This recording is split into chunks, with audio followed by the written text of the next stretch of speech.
Hola, buenos días, tardes. Nosotros somos el equipo 3, conformado por su servidora Isabel Ulloa, Alejandro Acero, Gerson Ramos y Rafael Funes. Y vamos a presentarles nuestro reto de frenado magnético para la clase de análisis de sistemas electromagnéticos en ciencias.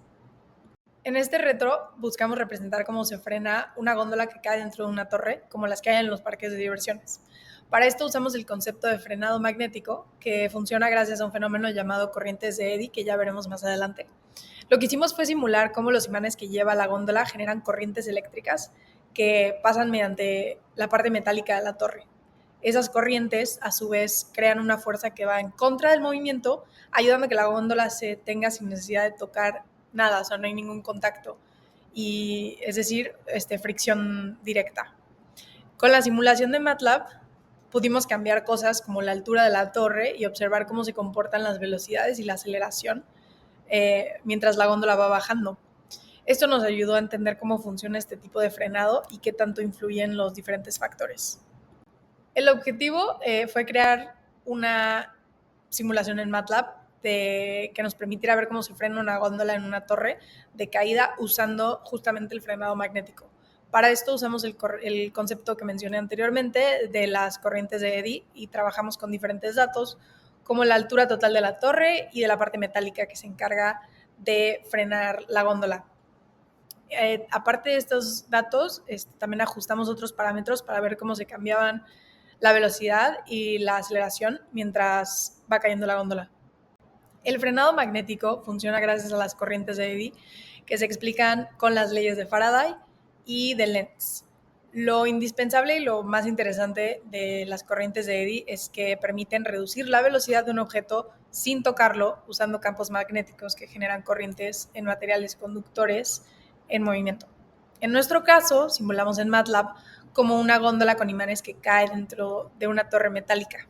Analizamos cómo estas corrientes inducidas afectan su movimiento y la simulación nos permitió cambiar diferentes parámetros y ver cómo influye cada uno en la velocidad y la aceleración de la góndola. Con esto unimos conceptos de electromagnetismo y dinámica clásica con una aplicación real en parques de diversiones. Ahora vamos con el desarrollo de de la investigación teórica que nosotros realizamos. Vamos a hablar de los fundamentos físicos que están implicados en esta simulación. Vamos a hablar de la ley de Faraday, la ley de Lenz, la fuerza magnética inducida y la gravedad. La ley de Faraday nos dice que si hay un cambio en el flujo magnético de un conductor, este cambio genera una corriente eléctrica que conocemos mejor como las corrientes de Eddy. La ley de Lenz explica que esta corriente crea un campo que se opone al cambio que lo generó, porque bien sabemos que la naturaleza detesta un cambio de flujo. Cuando un conductor se mueve en un campo magnético, se inducen estas corrientes que generan una fuerza que lo frena sin tocarlo ni usar fricción. Entender estos principios son clave en las tecnologías como los frenados magnéticos, donde la interacción entre el magnetismo y el movimiento permite un control seguro y eficiente sin el desgaste mecánico. Ahora vamos a hablar más específicamente de la ley de Faraday, cuando vamos a enfocar solo en la ley de Faraday. La ley de Faraday, descubierta en el siglo XIX, dice que la flema inducida en una espiral es proporcional a qué tan rápido cambia el flujo magnético a través de ella. Faraday comprobó en su experimento que un alambre enrollado con una bobina y un imán, pues lo puso en diferentes situaciones y se dio cuenta que un imán quieto, en un imán quieto no hay voltaje, en un imán entrando aparece un voltaje máximo al acercarse al centro, un imán cruzado en el centro genera un voltaje que cambia de signo y un imán saliendo el voltaje va en dirección opuesta. Este descubrimiento no solo le explicó cómo se generan corrientes sin contacto directo, sino sentó las bases para la generación eléctrica de la actualidad. Además, la ley de Faraday junto a la ley de Lenz explica por qué la corriente inducida se opone al cambio que la provoca, un principio esencial para los transformadores y motores y los frenos magnéticos de hoy en día. Y pues ahí tenemos un vistazo a la fórmula que usa la ley de Faraday. Ahora vamos a hablar de los parámetros físicos clave de esta simulación. La velocidad del objeto nos dice que cuanto mayor es la velocidad, mayor es la fuerza del frenado inducido. Un campo magnético, que es lo principal de esta simulación, nos dice que entre más fuerte es el campo magnético, mayores corrientes inducidas genera. La conductividad eléctrica del material nos dice que a una conductividad mayor es mayor la intensidad de las corrientes. La geometría del conductor. El grosor y la forma del objeto influyen en cómo se distribuyen las corrientes y cómo el frenado ocurre. La masa del objeto nos dice que un objeto más pesado tarda más en frenar, pero aún así pierde energía cinética por el efecto del campo magnético. La energía cinética y de la fuerza de frenado nos dice que a medida que un objeto se mueve a través del campo magnético, el flujo magnético cambia. Ese cambio induce una FEM en el conductor. La FEM genera una corriente de eddy y estas corrientes crean su propio campo que frena el movimiento del objeto. Este proceso ilustra cómo las leyes clásicas del electromagnetismo siguen siendo esenciales para entender los fenómenos actuales y sirven como base para las tecnologías nuevas que buscan controlar el movimiento y la energía sin contacto directo.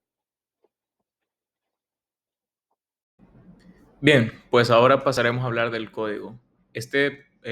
Para practicidad de presentación, lo hemos dividido en 3 partes, que pienso que también son las partes fundamentales, digamos, de este código, empezando por la inicialización, tanto de parámetros, los parámetros físicos, como las propiedades del tubo para así calcular nuestro valor de la constante K y definir los tiempos de simulación, definir todos los parámetros que utilizaremos también para la simulación del Brunsch-Kutta, como la inicialización de los vectores y las condiciones iniciales de estos vectores.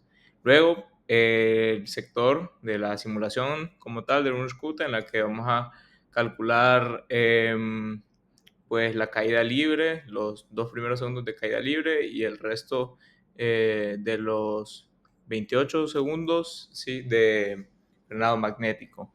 Entonces, con este método logramos calcular la posición, aceleración y la velocidad a través del tiempo, y agregamos también un cálculo del jerk, que es la derivada de la aceleración, con el propósito de calcular el riesgo al que se podrían someter los humanos. Pues tenemos el dato de que los humanos no pueden aguantar un jerk mayor a 20 gravedades por segundo, entonces pues tenemos el dato para no exceder este valor y que sea un frenado seguro para las personas. Y por último, la de los resultados, calculamos una de resultado máximo de la aceleración y una de resultado máximo de jerk para esto mismo de asegurarnos que esto sea pues seguro para un humano, y el de las gráficas en el que presentamos pues estas 4 cómo cambian a través del tiempo. Y ahora vamos a ver estas gráficas como tal. Empezamos con la gráfica de la posición versus el tiempo. Pues podemos ver como en los primeros 2 segundos la posición va disminuyendo, claro, porque está cayendo el objeto de manera gradual hasta que empieza el frenado y empieza a disminuir de forma lineal, constante. Y pues así disminuye. Ahora pasamos a la gráfica de la velocidad versus el tiempo.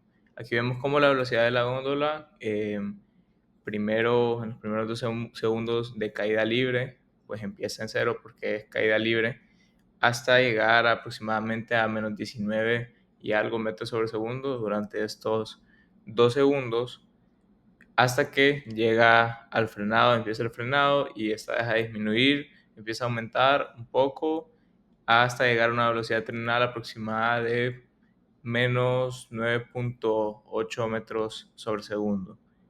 No llegamos a la velocidad final, que sería ideal para la seguridad de los humanos, o sea, que el aterrizaje, la velocidad justo antes de llegar al piso, que esta debería ser aproximadamente como menos 2 metros sobre segundo, así siendo muy grande. Lo ideal es que esté entre menos 2 y 0.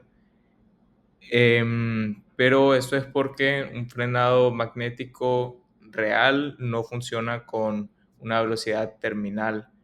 Este es gradual, la velocidad pues va disminuyendo, disminuye y nunca deja de disminuir, no funciona con una velocidad terminal. Entonces podemos asumir que este frenado no es hasta el momento del aterrizaje como tal, sino solo es para disminuir la velocidad de esta góndola en la tracción.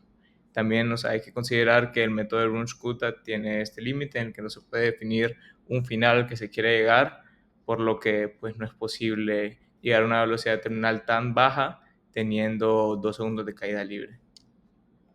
Y ahora vamos a ver la gráfica de la aceleración versus el tiempo. Podemos ver que pues todo está tal como lo deseamos. El resultado deseado era que la aceleración llegara a cero para que la velocidad, pues la velocidad terminal fuera constante.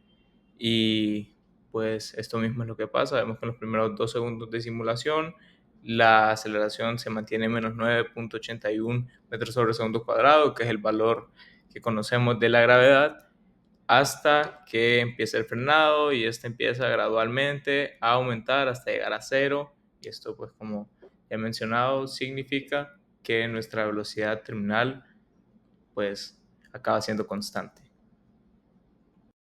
Y esta fue la gráfica del cálculo que nosotros decidimos agregar, pues claro, con el motivo de comprobar que este jerk no exceda el límite humano.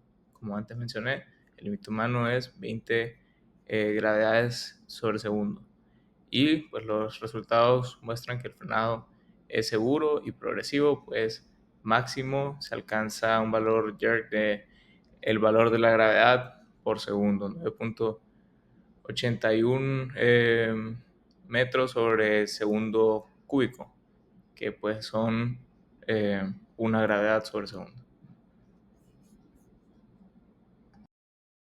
Resumen de los resultados. Durante los primeros 2 segundos, la góndola cae libremente bajo gravedad sin freno magnético. Luego, al activarse la fuerza de frenada inducida por corrientes de eddy, la aceleración cambia hasta hacerse cero y la velocidad se estabiliza en un valor constante, que es la velocidad terminal cercano a menos 9 metros por segundo. Este comportamiento coincide con lo esperado. El frenado magnético no invierte el movimiento, pero sí lo regula y estabiliza.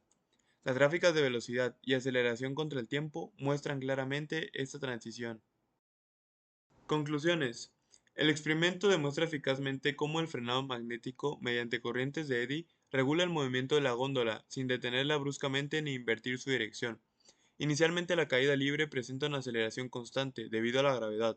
Sin embargo, al activarse el freno magnético, la aceleración disminuye gradualmente hasta anularse, lo que resulta en una velocidad terminal constante.